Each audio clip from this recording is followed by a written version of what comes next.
Радваме се, че сте наш гост. И така, темата по която ще говорим, освобождение или окупация е била руско-турската война. А, но като начало, професор Пантев, да ви попитам, помни ли своята история българинът? Аз не смятам, че има кой знае каква губителна забрава на нашето историческо минало. Напротив, виждаме, че непрекъснато има телевизионни предавания, изследвания, дискусии, има възпроизвеждане на събития, научна сесия и една или друга, в зависимост от повода. Така че не можем да кажем, че има някакво невежествено и забравително най-вече пренебрежение към историята, която така или иначе все пак се преподава, пише се по нея. Не би казал, че има така да се каже пълно неглижиране на българската история от страна на съвременната общественост.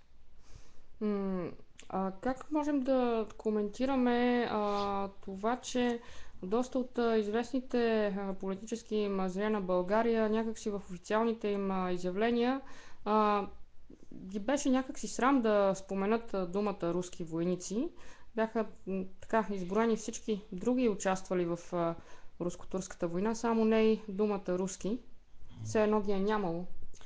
Ами това говори за менталитета и дори за морала на тези хора, които се правят на забравили и на разсеяни.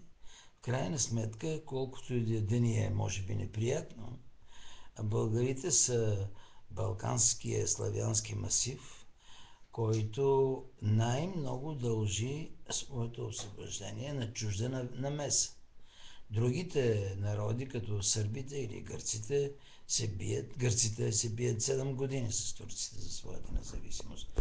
При нас, поради особените обстоятелства, които се развива българския етнос след турското завоюване и по-късно робство, разбира се, а, става ясно, че без външна намеса и то решителна, не може да се осъществи, защото българските земи са в центъра на отстъпващата от Виена, но окупала се дълбоко на Балканите османска власт. И не можеше с черешово топче, и не можеше с локални възстания, големи или малки, да се осъществи една такава своеобразна ампутация на европейската Турция, защото за да създадеш държавите Румъния, Гърция, Сърбия, Черна гора, означаваше да отсечеш някои от крайниците на османският държавен организъм на Балканите. Тук създаването на България беше така обезглавяването на европейска Турция. И в това отношение няма какво да изпитваме неудобство, иначе не би могло да стане. Защото а, Западът, може би покрай априлските кланета да ни жалеше, така да се каже, но нищо нямаше да направи. Това беше възможно само със силата на оръжието. Кажете обратното на едни арменци и съвременни кюрди, да видят, че не може да се очаква така благородството на падишаха да освободи България и Македония. Според някои исторически източници, а, след потушаването на априлското въстание 76-та година, самият руски народ се възмутил от това отношение към братя православни славяни и те самите са решили да се запишат доброволно. Според други източници обаче а, това не е било така. Било си е изцяло инвазия и окупация на руската войска на Балканите.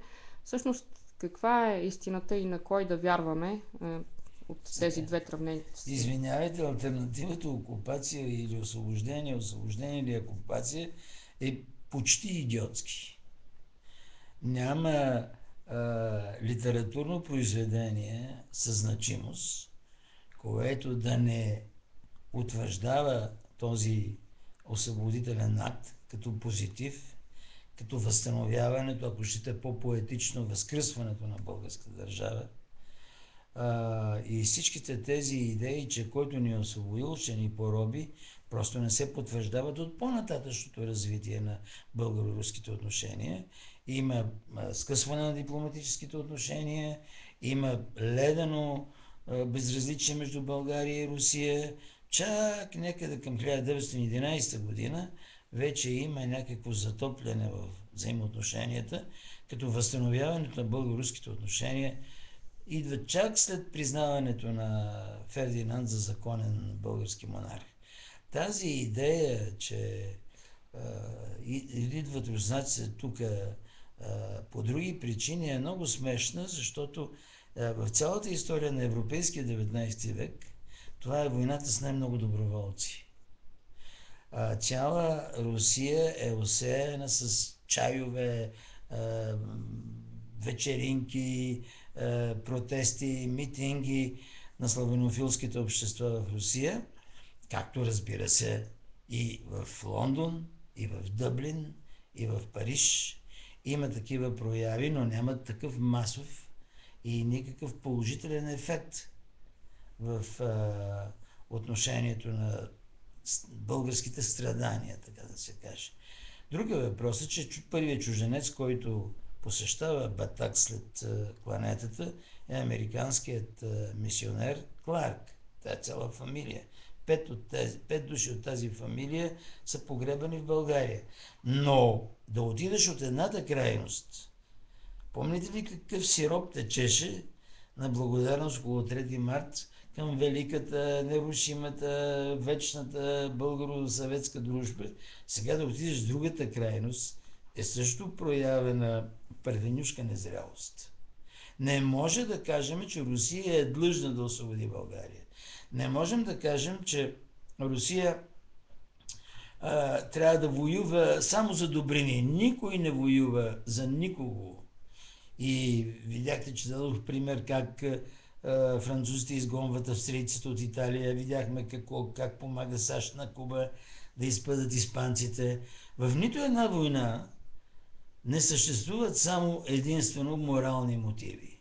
И има, разбира, и политически съображения. Но като че ли моралът, емоцията, вярата, ако щете, нравствеността, ако щете, в тази война присъстват най-плътно и можем да кажем, че в този случай Русия е по-европейска страна от останалите европейски държави, защото ако не си беше мръднала пръста, Запада най-много, някои, не всички разбира се, ще да ни устроят едно красиво погребение и нищо повече. В интернет пространството в момента върви един, така да се каже, цитат на Достоевски от негово произведение, където се казва, че доброволците, хилядите доброволци, които дошли от Русия да помагат на своите братя славяни, останали леко учудени от това, че тук българите имали хубави бели къщи, хранили се добре и затова те просто се очудили и казали, ами ние кой сме дошли да освобождаваме. Така ли е било наистина и Това е всъщност... поредния кьорфишек на общия ни балкански турски език и фойерверк на немски. Естествено, че много от най-вече крайбрежните по Дунава и балканските градчета е имало сравнително по-висок стандарт от стандарта на обикновените доскоро крепостни селени мужици в Русия. Но равнинните села в България са били не по-малко бедни, отколкото руските села. И може да има плюс-минус нещо повече полза. Но така или иначе те идват тук, а не ние отиваме там. И в това отношение можем да напомним, че ако е имало някаква преднамерена идея да се окупира България, да бъде в подчинение за Дунайска губерния и прочее, руснаци няма да създават българска армия. Българската армия беше създадена от руски инструктори и когато в Съединението те напускат, не участват в бойните действия, една от причините, разбира се, е, че Русия поддържа дипломатически отношения с Сърбия. А войната е и между България и Сърбия. Но все пак българските капитани, които побеждават сръбските генерали, са учени от руснаци, не са учени в академията Уест Пойнт в Америка, нито Еколь Милитер в Париж. В интернет пространството, като коментираме тези неща, които излизат, а, господин Георги Фандиев твърди, че Русия е поискала от нас отплата за това, че ни е освободила в размер на 34 тона злато, които ние е трябвало да й платиме. И тук моят въпрос ми е, имало ли е толкова злато току-що освободена България и дали сме Това. платили нещо на Русия, Нищо не откъде? сме платили. Има един указ, мисля, че беше 1984 година на княз Александър Батенберг, като а, жест, благодарствен жест. Нищо не сме платили, никакви катъри даже, не знам колко катъри да иска и злато и прочее, но има една цинична съпоставка. Кръвта и златото еднакви ли са? Русия е проляла кръв. В редиците на руската армия присъстват офицери с имена Пушкин и Лермонтов като пряки наследници, а не като именно съвпадение. Така че го намирам това за цинично да се измери с злато кръвта, още повече, че злато не е дадено. А, Къде са корените на русофилията и русофобията, ако мога така да се изразя? Русофобията е обърната надолу русофилия, ако употребяваме това понятие. Първо, не ни прави чест на нас като народ толкова неистово да се разграничаваме на тази тема, защото във всички страни има предпочитания към една или друга външно-политическа ориентация. В Гърция има английска партия, има френска партия, малко по-малка е руската партия, но такова свирепо противопоставяне по външно-политически показател няма в нито една балканска страна, да не говорим за Европа. Това са фактите. То, Да, да, така е. това е една странна индикация за нашите вътрешни нрави, страсти и сблъсъци. Фактически тези, които стават русофоби, са фактически, също да фактически, разочаровани, че Русия не е онази леля, която дава достатъчно. Че Русия трябва да поднесе тортата на българското обединение в целия вид. Не е само княжество България и източна Румелия. И фактически тези, които, затова говорим за факти, които говорят, че трябва да честваме Съединението. Да, ние честваме Съединението. Но какво ще да се съединява, ако не беше 3 март? Тук има една важна подробност. В източна Румелия няма турски гарнизони. Няма турска армия. Затова сравнително с поразителна лекота е осъществено съединението. Ако имаше турски гарнизони, при наличието на турско население, работата нямаше да бъде толкова лесна, както не беше лесна в Македония и Одринско. Така че заслугите на руската дипломация, наред с руското оръжие, че примерно Варна и София остават пределите на княжеството, това, че няма чужда войска в източна Румелия и до голяма степен при негативното отношение на Русия към Съединението и то само заради княза Александър, който го приемат за вече чужд и враждебен на руските интереси, нямаше да има какво да се стикова, какво да се съединява и какво да се празнува по-късно. А, Границите на България от подписаното споразумение в Сан Стефано и след това в Ньойския договор се различават драстично. Кой не позволи всъщност всички територии, населени с българи, да бъдат обединени в една държава? Не позволиха българите, на Защо? които им липсваше чувство за умереност, поетапност, не позволи онази обстановка, при която при бляскавите ни победи при Одрин и Тутракан бяхме се вече разболели от лека мания за величие.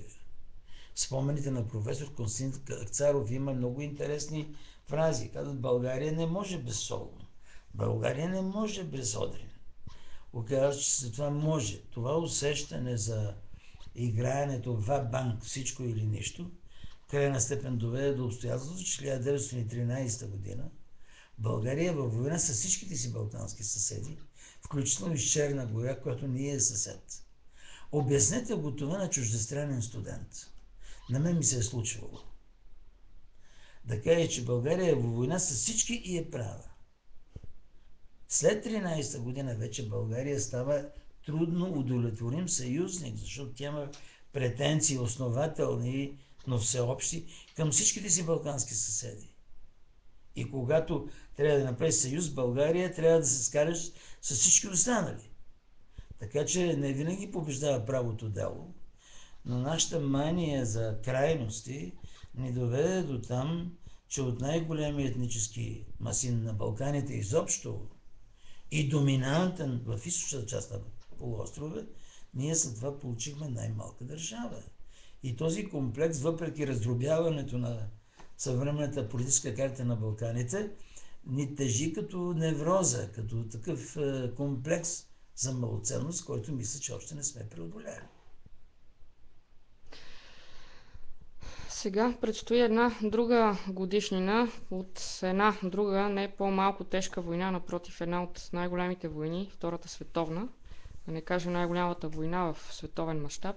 9 май се чества нейната годишнина. Обаче тази година канцлера на Германия Ангела Меркел заяви, че няма да уважи парада в Русия. Оказва се, че и в Европа забравят историята си, не само в България. Това е един, така да се каже, световна тенденция ли е? Да забравяме историята Извинявайте, си. ама това е комично. Германският канцлер да не уважи, ако трябва да се служим със същите мерки и средства, тя не трябваше да бъде поканена. Това благородство да поканеш и победения. Не виждам какво укорително има в това, че Русия в момента е в конфликт, че е осъждана, че прочее, но всеки среден студент по история знае, че